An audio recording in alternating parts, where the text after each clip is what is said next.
आज Doubtnut app download करें। Doubtnut पर अपने सभी गणित, रसायन विज्ञान, भौतिक विज्ञान और जीव विज्ञान के डाउट्स का करो सफाया।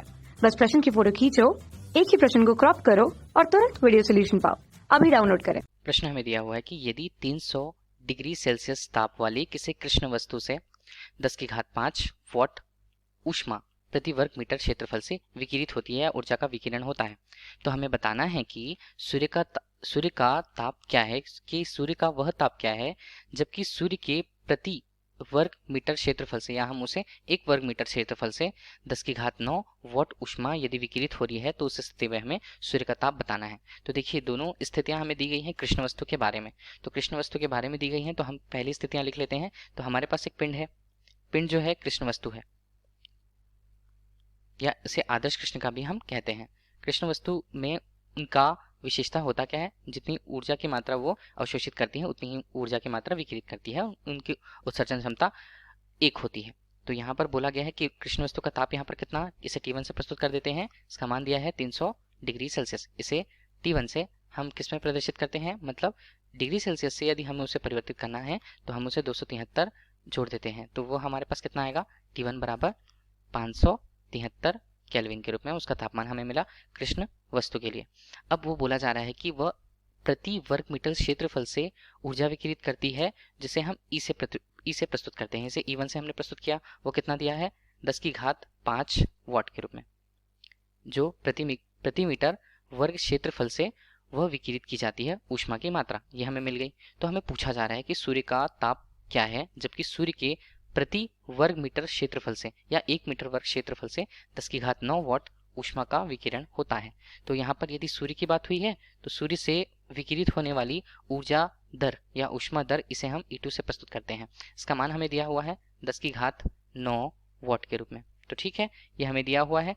इस अनुसार हमें क्या करना है, उसके तापमान की गणना करनी है, जिससे वह इस मात्रा की ऊष्मा को विकिरित कर पा रहा है प्रति वर्ग क्षेत्रफल से।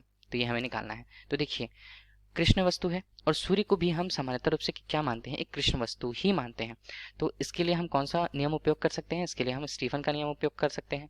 स्टीफन का नियम क्या होता है, स्टीफन नियम के अनुसार किसी कृष्णिका से, तो यहाँ पर दोनों कृष्णिका है, तो किसी कृष्णिका से उत्सर्जित प्रति सेकेंड उसके प्रति एकांक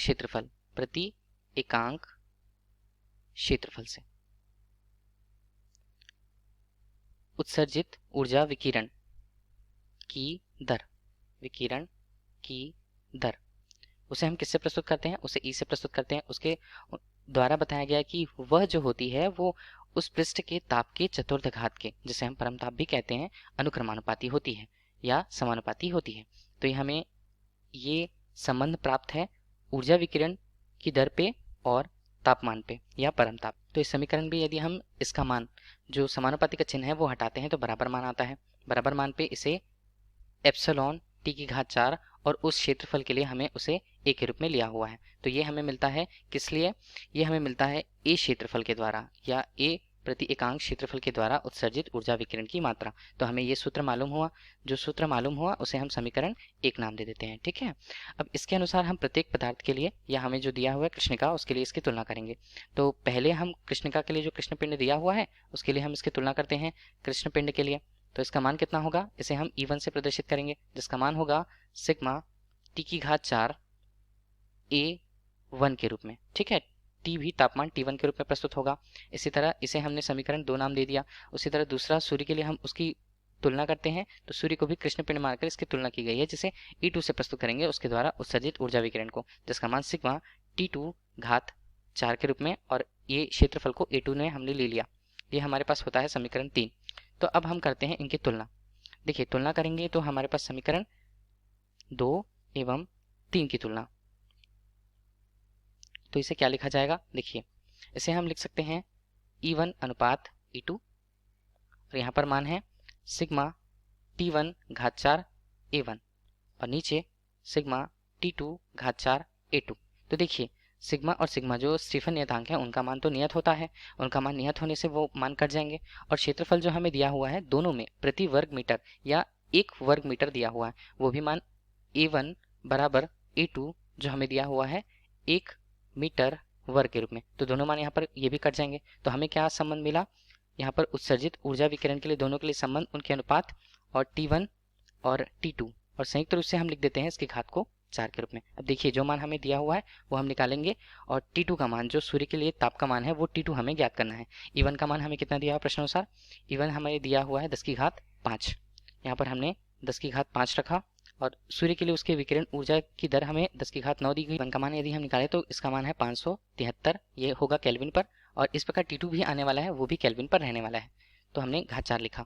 देखिए इसे हम हल करेंगे तो 10 की घात 5 और नीचे यदि हमने देखिए 5 और यहाँ पर 10 की घात 9 है, तो इसे क्या हल किया जाएगा। देखिए हम इसे लिख रहे हैं सामान्य तौर पे 1 अनुपात 10 की घात 4 के रूप में, ठीक है, ये हमने लिखा, और इसका मान है 573 अनुपात T2 के रूप में।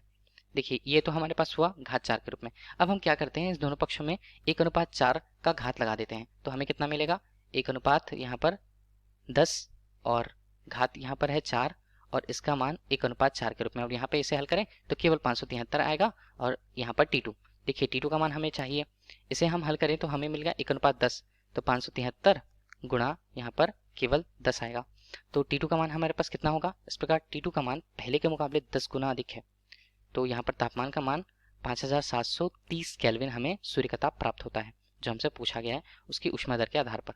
ये इस प्रश्न का उत्तर होगा। धन्यवाद। कक्षा 6वीं से 12वीं से लेकर नीट, IIT, JEE वो एडवांस के लेवल तक 1 करोड़ से ज्यादा छात्रों का भरोसा। आज ही डाउनलोड करें डाउटनेट ऐप या व्हाट्सएप करें अपने सारे डाउट्स 8400 400 400 पर।